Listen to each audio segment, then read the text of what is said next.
Hello, welcome to the Powerslide Technical Tips video. Today I am with Larissa Gaiser and we will give you some tips about setting up a good position for skating. In this video, we'll help you to give you some advice for setting up a good position for skating. Actually, there is only two elements that slow us down when we skate. There is the friction of the wheels with the ground, and there is the position of our body for air resistance. So we need to set up a good upper body position to help to fight against the air resistance. Yes, just like Pascal said, the friction with the ground slows us down, so it's really important you choose a good set of wheels for skating. So the main advice to setting up the upper body position is to bring your shoulders down. You can see that most of the skaters when they skate, they will get quite aerodynamic by having the upper body very flat or with maybe the shoulders a little bit over the hip, but not much more than this. So try to bring your shoulders down, try to stay aerodynamic from your upper body by bringing the movement around the hip, bring your shoulders down to get this super aerodynamic position in your upper body.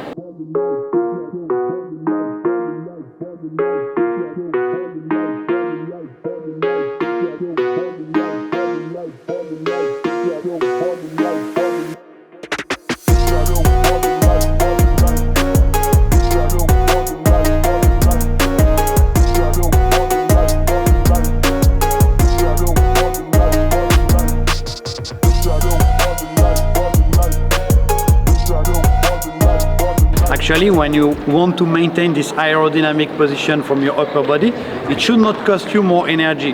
If you stand up or if you stand more aerodynamic, it's the same cost almost for your body, but it's just more mental strength. So you need to really use your brain, you need to force yourself to maintain this position, but in terms of energy, it will not cost you more. Actually, you will only gain energy because you will be more aerodynamic and you will have less problem to fight the air resistance.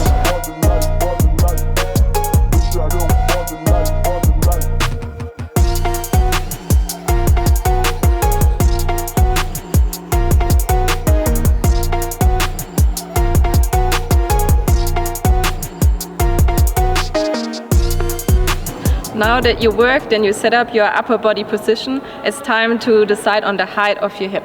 You have to know here that if we try to bring the hip more down, the more we bring the hip down, like maybe like short track skater or like ice skater would be too much, it will cost us a lot of energy the more we bring the hip down. So it doesn't really work well for skating.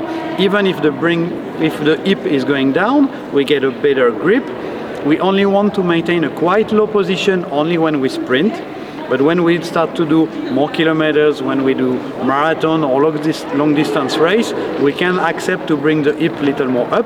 If you look at Bart Swings, for example, in most of the race, you will see that his hip is quite high. It's not like super deep like when he's on the ice. So remember this, if you go long distance, you can bring the hip a little more high. If you do sprint, you bring the hip a little more down. But don't go too low like ice skater. Also don't go too straight because then you don't have any power to do the push if your hip is too high. So depending on the distance you are skating, if you are skating a marathon, you can have the hip a little bit more up. If you are skating a 200 meters or 500 meters race, it's okay to bring the hip a little more down to get more power. Setting up the height of your hip, you can actually compare a little bit to setting up the seat of your bike. If the seat is too low or if we are too low in skating, it's really hard and it costs us lots of energy. If the seat is up too high, we can't reach the pedal, and in skating similar, we don't get enough push. So it's really important to find the right position of your hip for a perfect skating.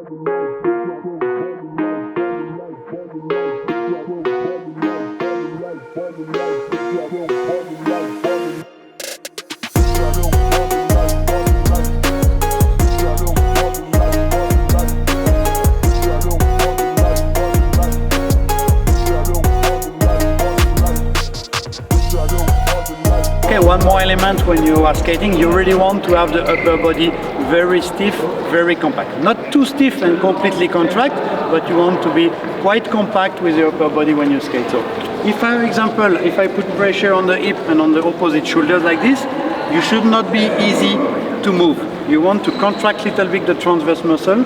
So when you put pressure like this, you can see Larissa keep stability, and this is the feeling we want to get a compact position during skating. Thanks for following the Powerslide technical video, and we hope to see you in the next episode.